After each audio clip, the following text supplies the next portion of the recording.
नमस्कार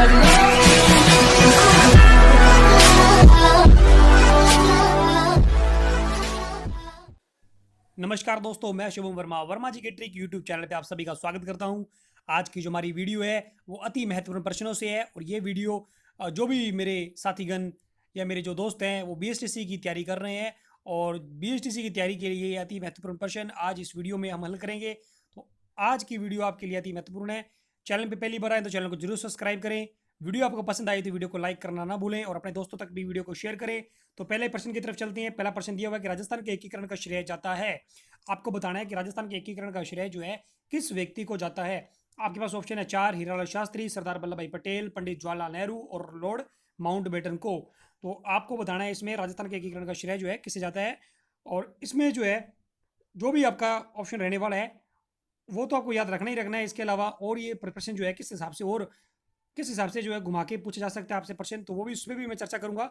सबसे पहले इसका ऑप्शन की तरफ चलता हूं मैं। उसका ऑप्शन जो है वो हो जाएगा राइट, सरदार वल्लभ भाई पटेल जो है इसका राइट आंसर हो जाएगा सरदार वल्लभ भाई पटेल। तो इसके अलावा आपको याद रखना है कि राजस्थान का एकीकरण जो है वो राजस्थान का एकीकरण 7 चरणों में हुआ था और टोटल जो है इसमें याद रखना है 7 चरणों में राजस्थान का एकीकरण हुआ था। एक तो प्रश्न ये आपको याद रखना है कि राजस्थान का एकीकरण कितने चरणों में हुआ, तो 7 चरणों में। पहले प्रश्न तो आपको एक याद हो गया, ये वाला ये हो गया दो नंबर का। उसके अलावा दूसरा जो है आपको एक याद रखनी है डेट इसकी।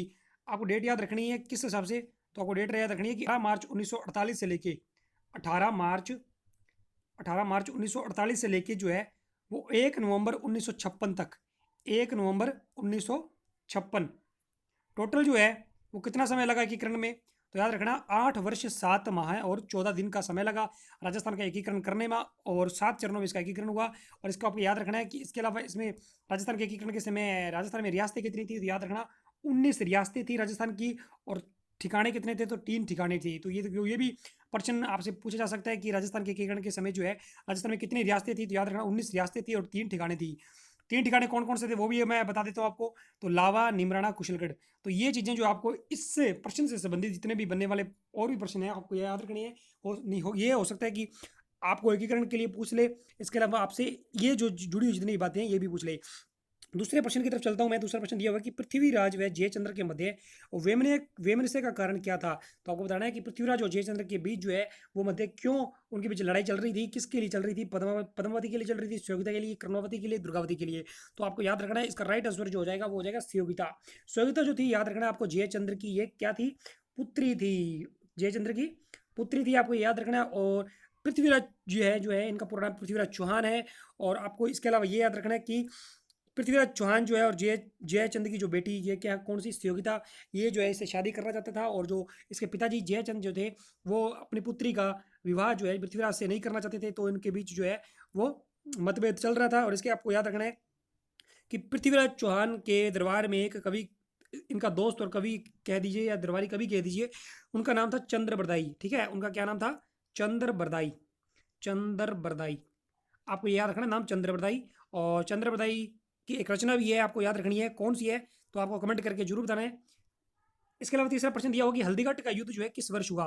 वेरी वेरी इंपॉर्टेंट प्रश्न है, हर एग्जाम में देखने को मिलता है कि हल्दीघाटी युद्ध जो है किस वर्ष में हुआ। तो इसलिए बीएसटीसी के लिए भी ये क्वेश्चन जो है वेरी वेरी इंपॉर्टेंट। आपको याद रखना है कि हल्दीघाटी का युद्ध जो है किस वर्ष हुआ, 1563 में, 1567 में, 1557 में और इसके अलावा 1576 में। तो आपको याद रखना है हल्दीघाटी का युद्ध जो है वो 1576 में हुआ था। इसका डी राइट हो जाएगा 1576। और इसको आपको आप ये भी याद रखना है कि हल्दीघाटी का युद्ध जो है ये मेवाड़ के जो राणा प्रताप थे, महाराणा प्रताप, और वहीं मुगल सेना के जो मेन जो हमारे थे अकबर, मुगल सेना के अकबर जो राजा थे, और वही हल्दीघाटी का याद रखना मैदान था जो खमनोर राष्ट्र में पड़ता है। हल्दीघाटी का मैदान 1576 में ये युद्ध हुआ। और याद रखना युद्ध में जो है मुगलों की इसमें विजय हुई थी। ठीक है, और चौथे नंबर का प्रश्न दिया हुआ कि मेवाड़ का बिजोलिया आंदोलन किस जो नेतृत्व था किसने किया था। मेवाड़ के बिजोलिया नेतृत्व जो है किसने किया, ये एक आंदोलन था। याद रखना इसमें ये आपको फिक्स जगह याद रखनी है कि बिजोलिया आंदोलन जो है ये जगह जो थी राजस्थान की भीलवाड़ा जो है वहाँ से संबंधित है। कौन से जिले से, भीलवाड़ा से संबंधित है।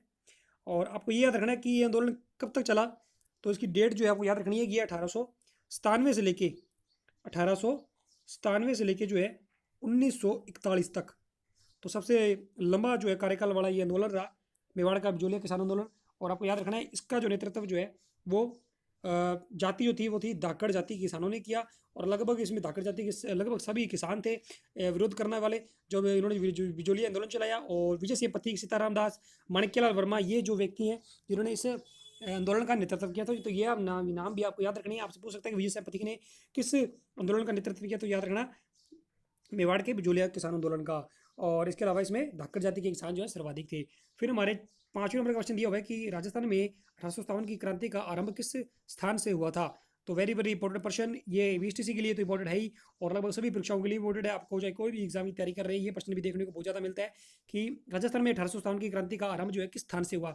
तो आपको याद रखना है रेणपुरा, नसीराबाद, दुर्गपुर या उदयपुर। तो इसका राइट हो जाएगा नसीराबाद, बी इसका राइट हो जाएगा नसीराबाद से। नसीराबाद है कहाँ, तो याद रखना अजमेर में जगह है ये नसीराबाद, अजमेर में जो है जगह है नसीराबाद। और आपको याद रखना है कि 1857 की क्रांति के समय राजस्थान में कितनी सैनिक छावनियाँ थी। तो ये भी आपको याद रखना है। दूसरा प्रश्न ये भी आपको पूछ सकता है घुमा के कि 1857 की क्रांति के समय राजस्थान में कितनी जो है वो छावनियाँ थी। तो याद रखना 6 जो है छावनियाँ थी। और इनमें से आपसे ये भी पूछ सकता है कि कौन सी 2 छावनियाँ हैं जिन्होंने जो है 1857 की क्रांति में भाग नहीं लिया। तो याद रखना ब्याबर, एक तो थी कौन सी, ब्याबर, और दूसरी जो थी वो थी खेरवाड़ा। तो ब्याबर और खेड़वरा, ब्याबर अजमेर की और खेरवाड़ा उदयपुर की, इन 2 सैनिक छावनियों ने 6 जो सैनिक छावनियाँ थी और 2 सैनिक छावनियों ने भाग नहीं लिया था। तो ये भी आपको याद रखना है। और इसके अलावा आप ये भी याद रखते हो कि प्रतीक चिन्ह जो 1857 की क्रांति का प्रतीक चिन्ह था वो कमल का फूल और रोटी, ये जो था प्रतीक चिन्ह था। 6वां नंबर का प्रश्न दिया कि बूंदी के प्रसिद्ध साहित्यकार सूर्यमल मिश्र ने किस ग्रंथ की रचना की थी। तो वेरी वेरी इंपॉर्टेंट प्रश्न है। सूर्यमल मिश्र के द्वारा पूछा गया ग्रंथ है वो आपको बताना है कौन सा ग्रंथ है। गुण रूपक है, वंश भास्कर, खुमार रासो या बुद्ध विलास। तो इसका राइट हो जाएगा आंसर वंश भास्कर, बी इसका राइट आंसर हो जाएगा। वंश भास्कर जो थी वो सूर्यमल मिश्रण के द्वारा लिखा गया एक ग्रंथ है। और आपको ये भी याद रखना है, दूसरा प्रश्न आपसे पूछ ले कि सूर्यमल मिश्रण जो है किन के दरबार में दरबारी कवि थे। तो याद रखना ये बूंदी के राम सिंह के दरबारी कवि थे। और इनके द्वारा जो वंश भास्कर लिखी गई है ये तो पता चलेगी आपको वंश भास्कर जो है। और आपसे पूछ ले कि किस भाषा में, तो याद रखना ये पिंगल काव्य द्वारा लिखी गई है। ठीक है, पिंगल काव्य में है, ये पिंगल काव्य में है, पिंगल काव्य, ये आपको याद रखना है। फिर हमारा 7वें नंबर का प्रश्न दिया हुआ है, 7वें नंबर का प्रश्न दिया हुआ है कि किसके समय में हेमसंग जो है युआन चुआंग राजस्थान आया था। तो राजा बताना है कि राणा संगा के समय आया था। ये चीनी बौद्ध यात्री था। आपको बताना है कि राणा संगा के समय आया, राणा कुंभा के समय, हर्षवर्धन के समय, राजा भारमल के समय। तो इसका राइट आंसर हो जाएगा हर्षवर्धन। हर्षवर्धन का समय जो है वो आपको याद रखना है कि 590 के ईस्वी से लेकर 647 ईस्वी के टाइम में मिलता है हर्षवर्धन का टाइम में। और इसी समय जो है ये कौन था, चीनी, याद रखना चीनी बौद्ध यात्री था। ये घूमता घूमता जो है ये अपनी यात्रा करते था, ये भारत आया था। तो उस टाइम जो है ये हर्षवर्धन का समय था भारत में। और आपको याद रखना है हर्षवर्धन से समझ बनने वाले और भी क्वेश्चन है। आपसे पूछिए हर्षवर्धन जो है इन्हें महाराजा धीराज की उपाधि भी प्राप्त थी। वहीं आपसे पूछ ले कि इनकी राजधानी कौन सी थी। तो हर्षवर्धन की जो राजधानी थी वो उस समय कौन सी थी, तो कन्नौज। कन्नौज वर्तमान में कहाँ है, कन्नौज जो वर्तमान में है यूपी में है। तो यूपी जो है उस समय कन्नौज में, यूपी में इनकी राजधानी हुआ करती थी हर्षवर्धन की। और चीनी बौद्ध यात्री आया था। और याद रखना भारत में ये 15 वर्षों तक रहा था। इसके अलावा हमारा 8वें नंबर का प्रश्न दिया हुआ है, राजपूतों के किस वंश ने जयपुर रियासत पर शासन किया था। तो बिल्कुल आसान सा प्रश्न है, आपको याद रखना है कछवाहा वंश। कछवाहा वंश जो था ये जयपुर के आमेर जो है, जो जगह है आमेर, वहाँ पे ये राज करता था कछवाहा वंश।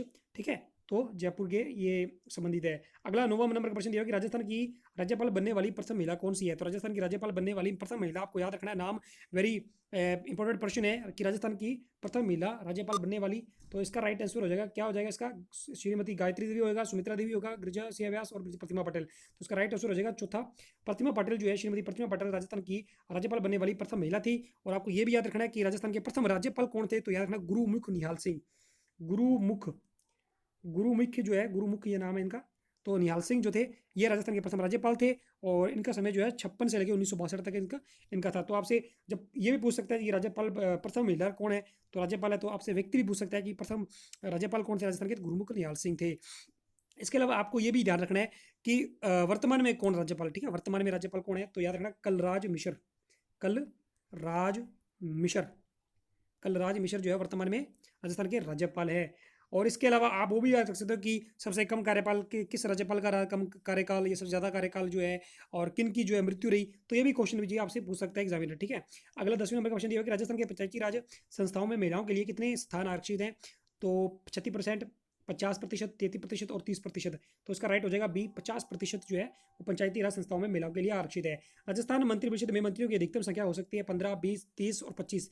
इसका राइट आंसर हो जाएगा 30 जो है, क्योंकि राजस्थान में विधानसभा सीटें 200 है, और याद रखना है लोकसभा की कितनी सीटें हैं और राज्यसभा की कितनी सीटें है, तो ये भी आपको ध्यान देना है। और ये जो है इसकी 30 हो जाएगा राइट आंसर।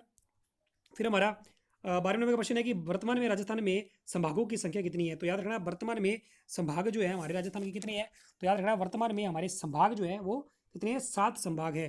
तो इसका राइट आंसर कितना क्या हो जाएगा, 7 जो है। इसका तीसरा जो है राइट आंसर इसका तीसरा हो जाएगा 7 जो है राजस्थान में संभाग है। और आपको ये भी याद रखना है कि कौन कौन से संभाग है। तो जयपुर, जोधपुर, बीकानेर, उदयपुर, भरतपुर, कोटा, अजमेर, या आप नाम लिख सकते हो, आपको याद नहीं है तो जयपुर, जोधपुर, बीकानेर, उदयपुर, भरतपुर, कोटा और अजमेर। और आपको याद रखना है कि संभागीय व्यवस्था जो है 1949 में हीरालाल शास्त्री के द्वारा शुरू की गई थी, और 1962 में मोहनलाल सुखाड़िया जो है मुख्यमंत्री हुए उनके द्वारा बंद कर दी गई। फिर जो है 1987 में हृदय जोशी के द्वारा जो है शुरू कर दिया गया था। तो ये 3 बातें आपको ये भी याद रखनी है। और आपको याद रखना है कि छठा संभाग जो राजस्थान का कौन सा बना।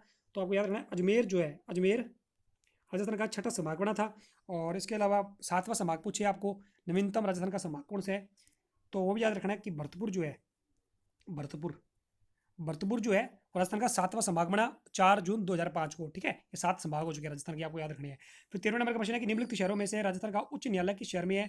तो ये आपको वेरी वेरी इंपॉर्टेंट प्रश्न है कि निम्नलिखित शहरों में से राजस्थान का उच्च न्यायालय किस शहर में है। तो ये जो है इसका राइट हो जाएगा सी, जोधपुर में है, और इसकी खंडपीठ जो है वो जयपुर में है। फिर राजस्थान में तांबे की खान जो है कहाँ है, ये बताना है आपको, गोटन में, खेजड़ी में, कोलायत में, जावर में। तो इसका राइट आंसर हो जाएगा खेजड़ी। खेजड़ी जो है झुंझुनू में तांबे की खान है। ठीक है, राजस्थान की वेरी वेरी इंपॉर्टेंट खान है तांबे की। तो ये आपको ध्यान रहनी है, खनिजों वाले टॉपिक में है तांबे का, तांबे के बारे में पूछ लिया जाता है। तो तांबे की खान जो है वो खेजड़ी झुंझुनू में है। हमारा 15वां नंबर का क्वेश्चन दिया कि राजस्थान में स्थित राष्ट्रीय पक्षी उद्यान का नाम क्या है। राजस्थान में जो राष्ट्रीय पक्षी उद्यान है उसका नाम क्या है। तो केवलादेव, रणथंभौर, सरिस्का, दर्रा। तो इसका जो है वो राइट हो जाएगा ए हो जाएगा, केवलादेव जो है वो इसका राइट आंसर हो जाएगा केवलादेव। ये है कहा, तो याद रखना भरतपुर में है। भरतपुर हमारा जिला जो है ना, भरतपुर जिला, अभी मैंने बात की थी भरतपुर संभाग बना था 4 जून 2005 को, तो वही भरतपुर जिला जो है राजस्थान में राष्ट्रीय जो है पक्षी अभ्यारण्य केवला जो के नाम क्या नाम से है, तो केवलादेव के नाम से। और याद रखना सर्दियों में यहाँ साइबेरियन सारस भी देखने को मिलते हैं। फिर हमारा 16 नंबर प्रश्न है कि राजस्थान का राज्य वृक्ष कौन सा है। तो वेरी वेरी इंपॉर्टेंट प्रश्न, एक बिल्कुल आसान सा प्रश्न है। मैं ये कहूँ कि आपको राजस्थान का राज्य वृक्ष, वहीं राज्य पुष्प, पशु या आदि नाम जो है पता होना चाहिए, क्योंकि राजस्थान की प्रतीक चिन्ह है। तो राजस्थान का राज्य वृक्ष जो है वो कौन सा है, तो ये है खेजड़ी। राइट आंसर हो जाएगा खेजड़ी जो है। ये इसका नाम जो है वैज्ञानिक नाम इसका नाम है प्रोसोपिस सिनेरिया। ठीक है, प्रोसोपिस सिनेरिया जो है इसका नाम है, याद रखना प्रोसोपिस सिनेरिया, ये भी पूछ लिया जाता है एग्जाम में। फिर हमारे 17वें नंबर का क्वेश्चन दिया कि इनमें से खारे पानी की झील कौन सी है। जयसमंद, फायसागर, राजसमंद और पंचपदरा। तो इसका राइट आंसर हो जाएगा पंचपदरा झील जो है ये कहाँ पे है, बाड़मेर में। ठीक है, आपसे पूछ लिया कि पंचपदरा झील कहाँ है, तो बाड़मेर जिला जो है हमारा वहाँ ये झील बनी हुई है खारे पानी की, पंचपदरा बाड़मेर। ठीक है, इसके अलावा फिर 18वें नंबर का प्रश्न है कि राजस्थान की निम्नलिखित में से कौन सी नदी 12 मास जो है बहती है, मतलब 12 मास जो बहने वाली नदी कौन सी है। चंबल, लूणी, कातली, गंभीरी। तो इसका राइट आंसर हो जाएगा कौन सी, चंबल। इसके अलग अलग नाम है जैसे नित्यावाहिनी, कामधेनु। ठीक है, राजस्थान की सबसे लंबी नदी भी है चंबल नदी। और एक आपको याद रखना है कि इसकी टोटल लंबाई पूछ ले तो 1051 किलोमीटर है। राजस्थान में इसकी जो लंबाई है वो 322 किलोमीटर है। ये थोड़ी से इसके थोड़े फैक्ट और है, वो भी आपको याद रखनी है। फिर आपका अगले नंबर का प्रश्न दिया हुआ कि राजस्थान की प्रमुख नकदी फसल कौन कौन सी है। तो राजस्थान की प्रमुख नकदी फसल बतानी है आपको, चकुंदर, कपास, मूंगफली या फिर गन्ना है। तो इसके 4 ऑप्शन दिए हुए हैं, आपको ये बताने हैं कि इनमें से कौन सी जो है प्रमुख नकदी फसल है। इसका राइट आंसर क्या हो जाएगा, तो इसका राइट जो है आंसर हो जाएगा वो हो जाएगा कपास। कपास जो है इसका राइट आंसर हो जाएगा, कपास जो है वो एक प्रमुख नकदी फसल है राजस्थान की। ठीक है, ये आपको याद रखना है। फिर हमारा 20 नंबर का क्वेश्चन दिया हुआ कि उत्तर पश्चिमी रेलवे का मुख्यालय जो है कहाँ स्थित है। उत्तर पश्चिमी जो हमारा रेलवे है उसका मुख्यालय कहाँ है। तो वेरी वेरी वेरी इंपॉर्टेंट प्रश्न है और बिल्कुल आसान प्रश्न है। ठीक है, ये इसका हो जाएगा जयपुर। जयपुर जो है वो उत्तर पश्चिमी रेलवे का मुख्यालय है। फिर हमारा अगला दिया हुआ बासमती किस्म किसकी है। तो आपको पता है दोस्तों बासमती जो है वो गेहूं की है, नहीं है। इसके अलावा सरसों की है, नहीं है। मूंगफली की है, नहीं है। तो याद रखना ये किसकी है, चावल की किस्म है। कौन, बासमती जो है। ठीक है, ये भी क्वेश्चन जो है ये भी एग्जाम में आया हुआ है, तो ये भी आपको याद रखना है, चावल जो है। ठीक है, बासमती। ऐसे भी क्वेश्चन जो आपको देखने को मिलते हैं। ठीक है, तो अगला दिया हुआ 22 नंबर का कि भिवाड़ी औद्योगिक क्षेत्र जो है किस जिले में स्थित है, भिवाड़ी। तो ऐसे प्रश्न भी आपको देखने को मिलती है, जैसे नाम दे देते हैं और आपको जिला पूछ लेते हैं कि भिवाड़ी औद्योगिक क्षेत्र किस जिले में है। तो इसका राइट आंसर क्या हो जाएगा, भरतपुर, अलवर, जयपुर या धौलपुर। तो इसका राइट आंसर हो जाएगा भिवाड़ी कहाँ है, अलवर में है। ठीक है, इसका राइट आंसर ये हो जाएगा। फिर आगे हमारा दिया हुआ है राजस्थान में वस्त्र उद्योग का प्रसिद्ध नगर कौन सा है। तो राजस्थान में वस्त्र उद्योग का प्रसिद्ध नगर कौन सा है, जयपुर है, कोटा, उदयपुर, भीलवाड़ा। तो भीलवाड़ा राजस्थान का जिसे मैनचेस्टर कहा जाता है। ठीक है, आज पूछ ले राजस्थान का मैनचेस्टर किसे कहा जाता है, तो भीलवाड़ा है राजस्थान में वस्त्र उद्योग का प्रसिद्ध नगर है। फिर हमारा 24 नंबर का क्वेश्चन दिया हुआ कि राजस्थान के किस शहर में परमाणु ऊर्जा संयंत्र स्थित है। तो राजस्थान के किस शहर में परमाणु ऊर्जा संयंत्र स्थित है, तो ये बताना आपको चित्तौड़गढ़ है, कोटा, बांसवाड़ा या रावत भाटा।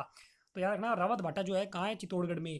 ठीक है, यहाँ दिया हुआ है कि परमाणु ऊर्जा संयंत्र, तो ये आपको याद रखना रावत भाटा चित्तौड़गढ़ है। तो वहाँ जो है वो याद रखना रावत भाटा जो है वहाँ ये परमाणु ऊर्जा संयंत्र स्थित है। ठीक है, वेरी वेरी। हमारा जो आज का लास्ट प्रश्न है, जैसलमेर में कौन सा उत्सव मनाया जाता है। तो ये जो है प्रश्न आपको इसके कमेंट करके बताना कि राजस्थान में कौन सा उत्सव जो है मनाया जाता है। इससे मुझे पता चलेगा कि आप जो है तैयारी किस लेवल की कर रहे हैं और आपकी तैयारी जो है कितनी बढ़िया हो चुकी है, कि आपको क्वेश्चन का जवाब देना है। ठीक है, कमेंट करके जैसलमेर में कौन सा उत्सव बनाया जाता है, बरू महोत्सव, महारो महोत्सव, धोरम उत्सव या फिर राजस्थान उत्सव। तो ये जो है ये कमेंट करके आपको बताना है। और दोस्तों ये जो है कुछ महत्वपूर्ण प्रश्न थे राजस्थान के बीएसटीसी में आने वाले, ये कुछ प्रश्नों का संग्रह था। तो आपको वीडियो अच्छी लगी हो तो वीडियो को जरूर लाइक करें, और चैनल पे पहली बार आए तो चैनल को जरूर सब्सक्राइब ना करना भूले, और अपने इसके अलावा दोस्तों तक भी इस वीडियो को शेयर करें। तो दोस्तों इसके अलावा अगले किसी नेक्स्ट टॉपिक के साथ जल्द मिलेंगे, तब तक के लिए धन्यवाद।